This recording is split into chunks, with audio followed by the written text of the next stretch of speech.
ஜிம்முக்கு வந்தோடனே பொதுவாக நீங்கள் ஃபஸ்ட்டு கார்டியோல வந்து ஸ்டார்ட் பண்ணுவாங்க இல்லையா? நீங்கள் என்னென்ன விஷயம் உங்களுக்கு இதுக்கு வந்து ரொம்ப பிடிச்ச விஷயம் என்ன? இந்த கார்டியோட பெனிஃபிட்ஸ்லாம் என்னென்ன சார்?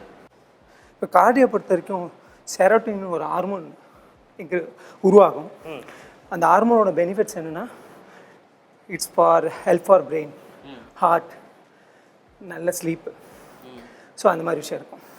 ஸ்ட்ரென்தனிங் ட்ரைனிங்கை பொறுத்த வரைக்கும் ஹெல்த்தி ஃபார் ஸ்கின்னுக்கு ஹெல்த்து, ஆன்டி ஏஜிங் கண்ட்ரோல். இது ரெண்டும் நீங்கள் பேலன்ஸ் பண்ணி பண்ணிங்கன்னா நம்ம இளமையாக இருக்கலாம் அப்படின்றது சயின்டிஃபிக்காகவே ஒரு விஷயம் இருக்குது. நான் படித்த வகையில் பட் நான் அதை வந்து ப்ராக்டிக்கலாகவும் அதை பார்த்துருக்கேன். ஸோ வந்து ஸ்ட்ரென்தனிங்கும் அது சேர்றப்போ தான். ஆனால் சில பேர் பார்த்தீங்கன்னா ஃபுல்லாக கார்டியோவே பண்ணிகிட்டு இருப்பாங்க. அவங்க மூஞ்சிலேருந்து ஸ்கின்லேருந்து எல்லாமே மாறி இருக்கும். ஸ்கின் அடி வாங்கியிருக்கும், அது ஹெல்த்தி இல்லாமல் இருக்கும். ஏஜிங் ஓகே தான், பட் நிறைய லாஸ் ஆகும்.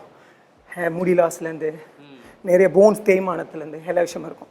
எல்லாமே ஒரு ஏஜுக்கு மேலே பேலன்ஸாக பண்ணோம்னா நம்ம ஸ்கின்னுக்கு, ஏஜுக்கு எல்லாத்துக்கும் நல்லது. பொதுவாக ஜிம்முக்கு பார்த்தீங்கன்னா காலையில் நேரத்தில் பண்ணுறது நல்லது அப்படின்னு சொல்லுவாங்க. நீங்கள் உங்களுக்கு பொறுத்த வரைக்கும் டைமிங் எப்படி ஃப்ளெக்சிபிலிட்டி கரெக்டாக இருக்கா, இல்லை நீங்கள் மார்னிங்கில் தான் ஒர்க் அவுட்ஸ் தான் பண்ணுறீங்களா? இல்லை, நான் மோஸ்ட் ஆஃப் த டைம் வந்து என்னோட ஒர்க் அவுட் வந்து மார்னிங் தான் இருக்கும். ஏன் மார்னிங்னா மினிமம் ஒரு 6 to 7 hours நமக்கு ரெஸ்ட் இருக்கணும்.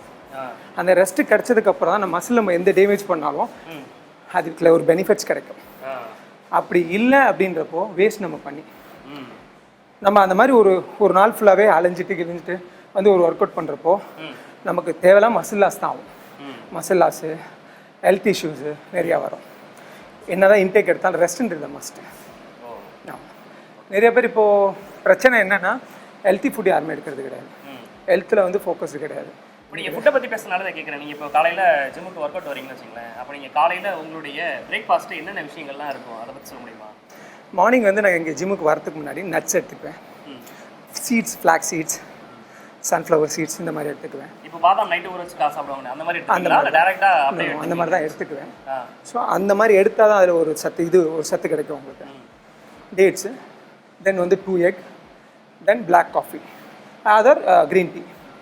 ஸோ அதுக்கப்புறம் வந்ததுக்கப்புறம் இன்பிட்வீனில் ப்ரோட்டீன் ஷேக். ஆஃப்டர் தட் முடிச்சுட்டு போனதுக்கப்புறம் 4 egg, வீட் பிரெட். 4 eggனா வித் எல்லோட சொல்கிறீங்களா? ஒரே ஒரு எல்லோ இருக்கும். அது எப்போனா ஆஃப்டர் ஒர்க் அவுட்டுக்கு அப்புறம் தான் நான் எடுத்துக்குவேன்.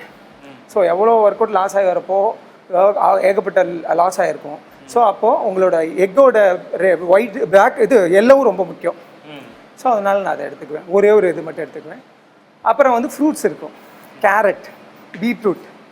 ஸோ அது எல்லாமே உங்களுக்கு ஸ்கின்லேருந்து, விட்டமின் சிலேருந்து நிறைய விஷயம் கிடைக்கும். ஸோ அதை பேலன்ஸ் பண்ணி மதியானத்துக்கு மேலே ஒரு நாள் மாப்பிள்ளை சம்பா, கருப்பு கவுனி அந்த மாதிரி ஒரு ரைஸ் வந்து 100 gram. After that boiled chicken, either vegetables. ஒரு நாள் பாயில்டு சிக்கன் இருக்கும், ஒரு நாள் வெஜிடபிள்ஸ் இருக்கும். கேலரி டெஃபிசிட்ன்றது ரொம்ப இம்பார்ட்டன்ட். Very important. வெரி நம்ம பர் டேக்கு வந்து 2000 கேலரிஸ் வந்து என்ன மாதிரி ஆளுக்கு 2000-2500 கேலரிஸ் வேணும். நார்மல் பர்சனுக்கு 1800-1500 அந்த மாதிரி இருக்கணும். இப்போ இருக்கணும்னு வச்சுக்கோங்க. 2000 கேலரிஸ்க்கு தேவையான ஃபுட்ஸ் நான் எடுத்துக்குவேன். ப்ரோட்டீன் நியர்லி ஒரு 110 வேணும் அப்படின்னு வச்சுக்கோங்களேன். அது தந்தால் பேலன்ஸ் பண்ணி எடுத்துக்குவேன்.